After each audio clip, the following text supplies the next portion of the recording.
बाटे लागल जैसे टूटे नहीं नाता, टूटे नहीं नाता ए राजा। और फुलावा कनेर आले आईनी बेला पाता, दिल बाटे लागल जैसे टूटे नहीं नाता, टूटे नहीं नाता। अरे भोरे भोरे उठी जल ढारी करतिया, चंदन माथ को पुजारी बनतिया। भोलेनाथ को वो छूटे नहीं साथ जवन हमरे ला सावन के सोमारी करतिया। हो भोलेनाथ को वो छूटे नहीं साथ जवन हमरे ला सावन के सोमारी करतिया। बोलो बोलो देवघर वाले बाबा की।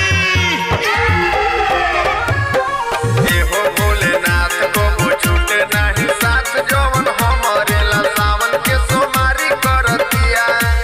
भांग धतूरा ले ऐनी जवन खाला, गाजा से भरल बाटे चिलम चढ़ाला, चिलम चढ़ाला ए बाबा चढ़ाला ना। भांग धतूरा ले ऐनी जवन खाला, गाजा से भरल बाटे चिलम चढ़ाला, चिलम चढ़ाला। अरे बिनती बाबा बारी बारी करतिया, माथा टेकी रहू रे दुआरी धरतिया।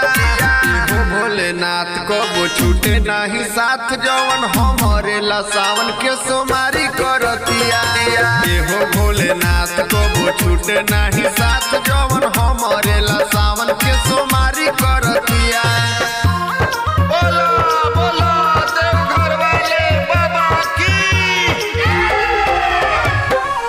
हो भोलेनाथ को वो छूटे नहीं साथ जवन हमरे ला सावन के सोमारी करतिया।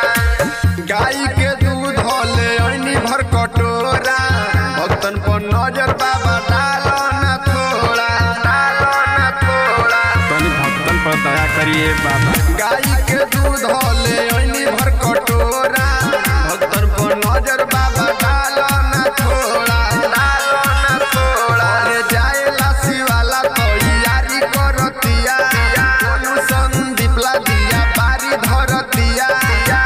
भोलेनाथ को वो छूटे नहीं साथ जवन हमरे ला सावन के सोमारी करतिया। हो भोलेनाथ को वो छूटे नहीं साथ जवन